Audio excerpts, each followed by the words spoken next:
Good morning, all of you. This is Nani Babu. I'm working as a chemistry faculty in Bharati Vidyabhavan Startapallikudam. Today, I would like to tell about the topic in chemistry, especially ninth class chemistry, matter in our surroundings. This is the first lesson of ninth class chemistry. Before I can start the lesson, we can understand what is matter. When we observe our surroundings, everything is made up of different shapes. Everything has a different shapes, sizes, and textures. That means what? The things which are present in our surroundings, which is made up of some materials.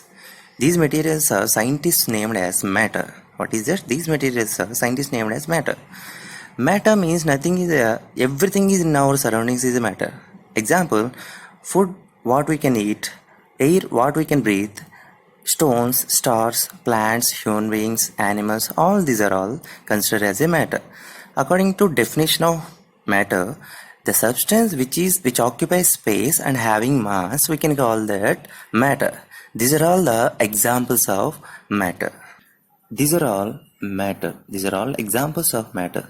For example, for determining these matter, our ancient, for example, our early times, early Indian philosophers also they are classified. This matter is made up by 5 general things. What is that 5 general things? They are also be created. The name is Panchatatvas. In our language, we can call that Panchabhutas, same like that, Panchatatvas. What is that Panchatatvas means? Air, earth, fire, water, sky. Basing on these 5 factors, these 5 things, the matter is created. They felt like that, they believe this matter also be. What is that? After that, the Greek philosopher also be, they can arrived similarly like this only. And these are after that, modern chemistry developed and modern scientists are came. They gives the different and also new explanation about the matter, and also they are classified this matter basing on their physical properties and chemical reactions. In this chapter, we will go for only physical properties. What is the characteristics of matters, particles, we'll discuss here. And chemical reactions, chemical properties, we'll go for next lesson. Before we can go for the physical properties of matter, first of all, matter is made up of very small tiny particles. What is that? Matter is made up of what? Very small tiny particles. The particles which are come close to each other, which gives us some substance, these substance they are called that matter. Everything has a characteristics. Everything has a characteristics. These particles also be having different properties and characteristics also be. Here we can go for discuss about characteristics of particles. These characteristics are here. 3 are there. First one is that they are continuously moving. That is the one of the characteristic. What means continuously moving means in anything, any substance, any matter, the which are particles present in that matter, they are always in moving. Always in moving. And next one is what they're having spaces between them. That means these particles which are arranged in a matter, they are having some spaces between each particles. And next one is what they attract to each other. That means what the particles which are present in matter, they are always attract with each other, attract with one another. That means they're having some internal attraction force exist. We will discuss those characteristics one by one here. First characteristic of particles is particles of matter are continuously moving. Continuously moving. What is this? First of all, in any matter, the containing particles, the particles which is having some energy, due to this energy, they are continuously moving in any substance. That's the reason this continuously moving energy, we can call that kinetic energy. Due to this kinetic energy, the particles having movement.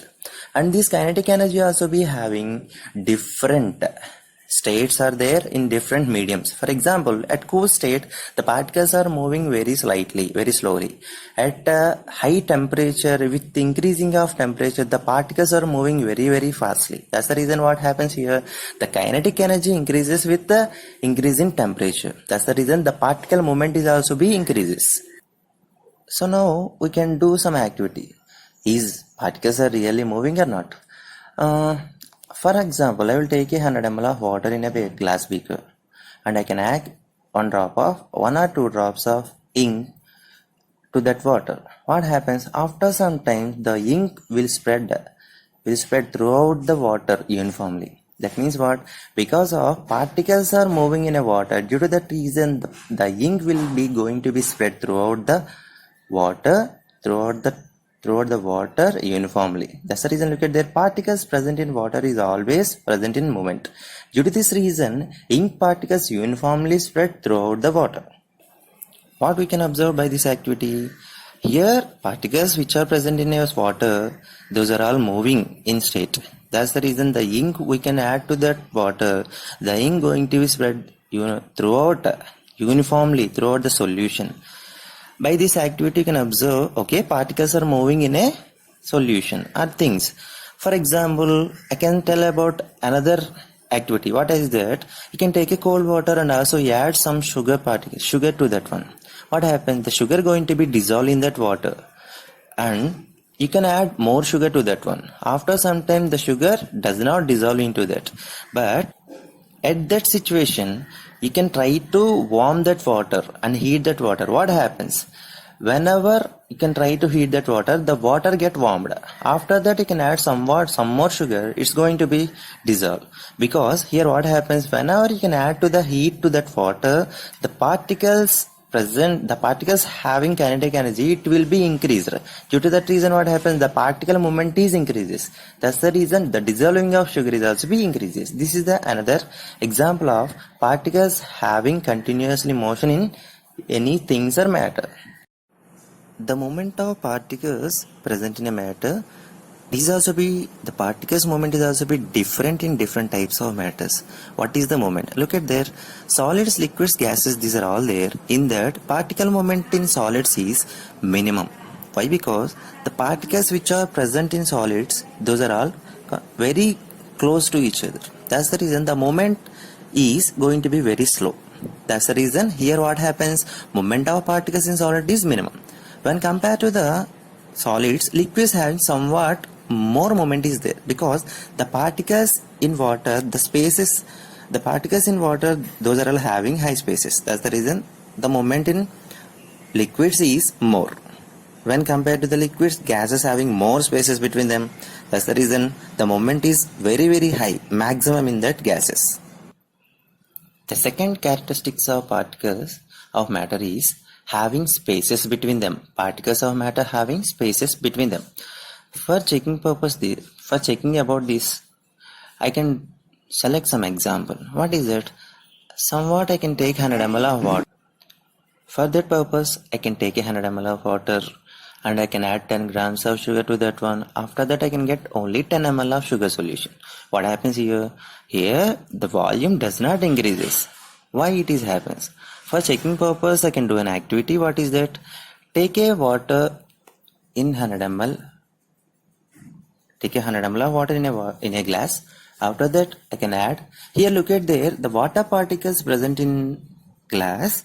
The particles I can mention here, black color spots. These are all water particles. And after that, I can add sugar to this water. After some time, I can go for dissolving the sugar into that water. The sugar particles which are there, I can mention red color ink. The sugar particles which are there, those are all get insert in between the water particles. If you observe one thing, what happens here? One matter particle is get insert between the another matter particles spaces. This is we can call that diffusion. Diffusion. By this activity, by this example, what we can observe is here matter having particles. In that matter, the particles which is having some spaces. Due to that reason, another matter particle will get insert into that spaces. This insertion, that means the particles having spaces, this is we can call that diffusion. By this activity, what I can observe here, the particles of matter having spaces in between them. And these spaces like that, before we discuss the continuous moving in different things having different matters having different ratios, same like that here. Spaces which are present in matter, which are also be different for different matters, different things like solids, liquid, gases. Here the space between particles in solids are minimum and liquids are more and gases are maximum. Why? Because look at here, it is a solid example. In that solid, the particles which are present in that solid, those are all very tightly packed with one another. That means in between those are having force of attraction very high. That's the reason here the less the spaces between the particles which are is there very less. That's the reason here the spaces between the particles, especially in solids, is minimum.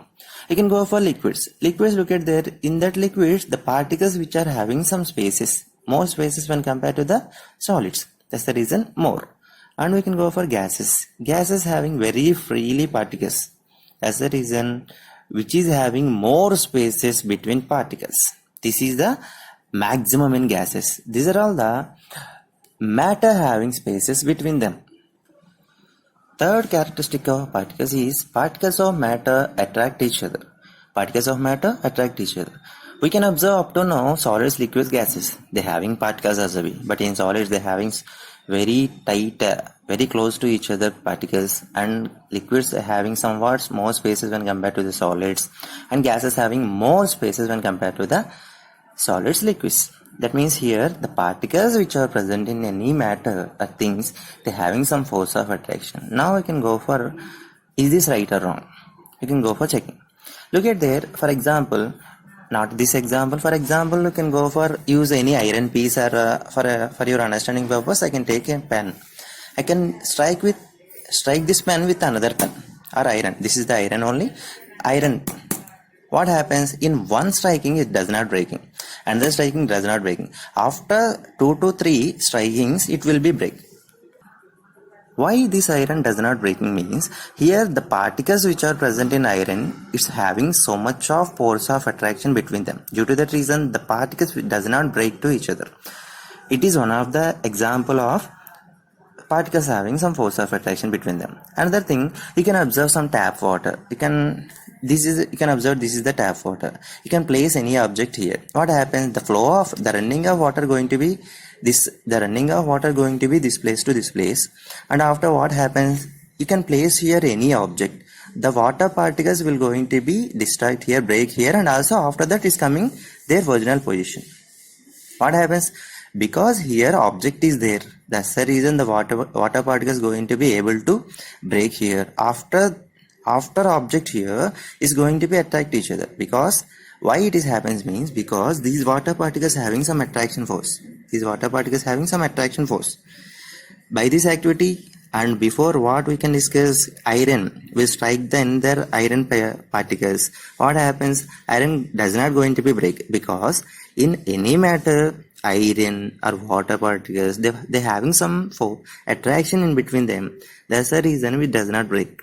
This attraction we can call as force of attraction. What is that? Intermolecular force of attraction.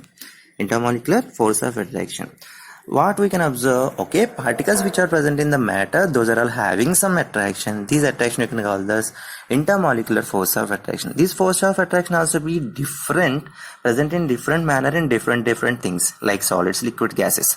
Look at the same thing. In solids, the particles very close to each other. They having very high molecular attraction or force of attraction. Due to that reason, they are tightly packed with that. That's the reason solid going to be very strong. And when you can go for the liquid having particles, but when compared to the solids, liquid having somewhat less force of attraction between their particles. And you can go for the gases, which is very less force of attraction exists in between them. These are all the characteristics of particles present in a matter.